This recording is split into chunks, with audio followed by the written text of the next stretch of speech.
গুণের মানুষ হয় ওই কোরআনের শিক্ষা যার মধ্যে আছে তা। সুতরাং সত্যিকার মানুষ হতে হলে কোরআনের শিক্ষার বিকল্প নেই। কোরআন শিক্ষা ছাড়া সত্যিকার মানুষ হইতে পারে না। আল্লাহ রসুল সাল্লাল্লাহু আলাইহি ওয়াসাল্লাম বুখারী শরীফে বলেন, খায়রুকুম মান তাআল্লামাল কুরআন ওয়া আল্লামাহু। তোমাদের মধ্যে শ্রেষ্ঠ সে যে কোরআন শিক্ষা দেয় এবং শিক্ষা করে। এই কোরআনে কারীম দেখেন, হযরত আব্দুল্লাহ ইবনে মাসউদ রাদিয়াল্লাহু তাআলা আনহু থেকে একটি হাদিস বর্ণিত। হযরত আব্দুল্লাহ ইবনে মাসউদ রাদিয়াল্লাহু তাআলা আনহু যিনি সাহাবায়ে কেরামদের সবচেয়ে ফকিহ এবং অত্যন্ত জ্ঞানী সাহাবী ছিলেন, আফকাহুস সাহাবা। রাসূলুল্লাহ সাহাবায়ে কেরামদের সবচেয়ে বড় ফকিহ সাহাবী ছিলেন। তার মধ্যে ফাকাহাত সমাজ অনেক বেশি ছিল।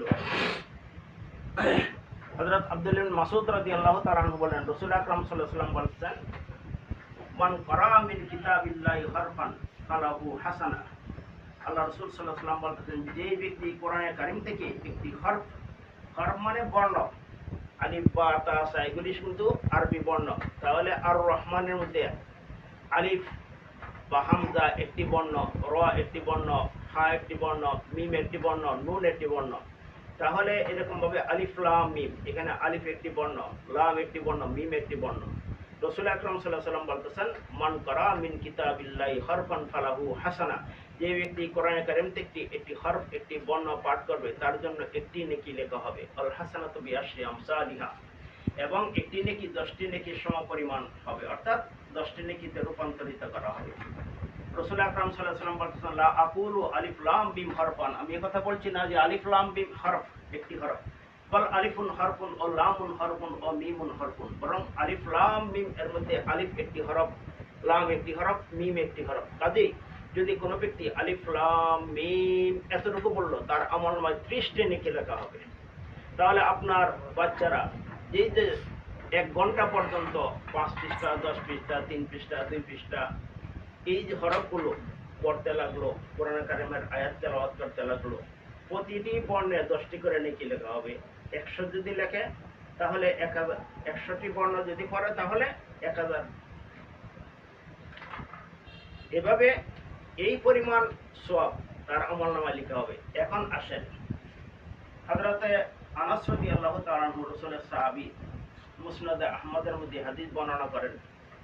আবার মুসনাদে আবি আলা একটি হাদিসের কিতাব, সেখানেও হযরত আনাস রাদিয়াল্লাহু তাআলা বরাত দিয়ে, রেফারেন্স দিয়ে হাদিস বর্ণনা করা হয়। যখন একটা বাচ্চা অপ্রাপ্ত বয়স্ক থাকবে, প্রাপ্ত বয়স্ক হবে না, ততদিন পর্যন্ত তার আমলনামায় কোনো গুনাহ করলেও গুনাহ লেখা হয় না। সে যেই হোক, মুসলমানের বাচ্চা হোক, ইহুদি খ্রিস্টানের বাচ্চাই হোক না কেন। আর যখন সে প্রাপ্ত বয়স্ক হয়ে যাবে, তখন তার আমলনামায় গুনাহ করলে গুনাহ লেখা হয়। এ সময় 2জন ফেরেশতা নিযুক্ত করা হয়, যাদেরকে কিরামান কাতিবিন বলা হয়। তারা ওই সম্মানিত লেখক ফেরেশতা। ডান কাদের ফেরেশতা নেকি লেখেন, বাম কাদের ফেরেশতা বদি লেখেন, মন্দ কাদের গুনাহ লেখেন। তাহলে যতদিন পর্যন্ত এই বাচ্চাটা প্রাপ্ত বয়স্ক হলো না, সে যত নেক আমল করবে, প্রত্যেকটি নেক আমলের সওয়াব তার পিতামাতার আমলনামায় লেখা হবে। সুবহানাল্লাহ। কাজে এই সুবর্ণ সুযোগ, আপনারা যারা আপনাদের বাচ্চাদেরকে এই অপ্রাপ্ত বয়স্ক অবস্থায়ও কোরআন শিক্ষা দিচ্ছেন, ভালো কাজ শিক্ষা দিচ্ছেন, ভালো কাজ করতেছে, এটির প্রতিটি নেকি আপনাদের মা বাবা তাদের আমলনামায় লেখা হবে। কাজে ইসলামের কোনো কাজের মধ্যে কোনো ক্ষতি নেই, লাভ ছাড়া কোনো ক্ষতি নেই।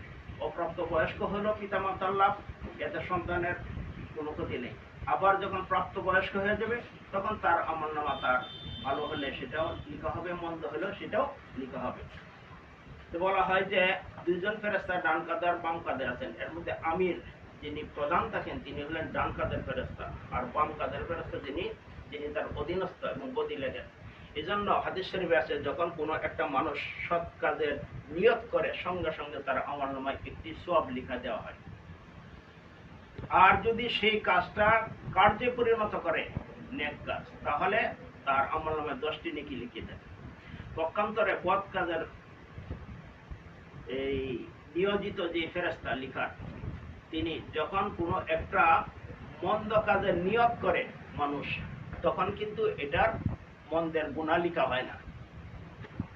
আর এই কাজটা যদি মন্দে পরিণত করে, তাহলে তার আমলনামায় একটি মন্দের গুনাহ লেখা হয়, একটি পাপের গুনাহ লেখা হয়। পক্ষান্তরে এই মানুষটা মন্দ কাজের গুনার কাজে নিয়ত করলো, কিন্তু এই কাজটা করে নাই, সঙ্গে সঙ্গে তার আমলনামায় একটি নেকি লিখে দেওয়া হয়, ডান কাঁধের ফেরতে একটা নেকি লিখে ফেলেন।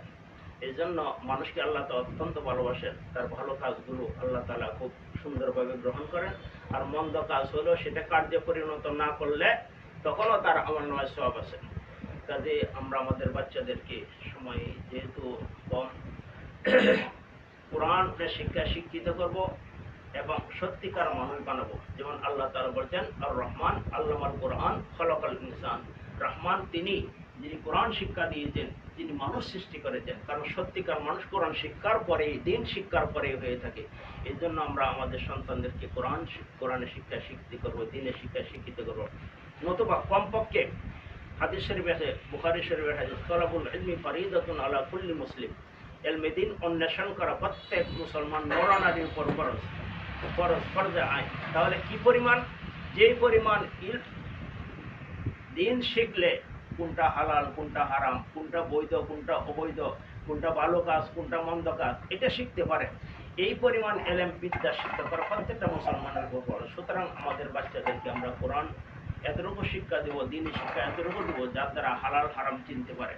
বিশেষ করে যে ইউরোপিয়ান কান্ট্রি, আমেরিকা বা এই ধরনের দেশের মধ্যে, বিজাতীয় দেশে চলা অনেক কঠিন।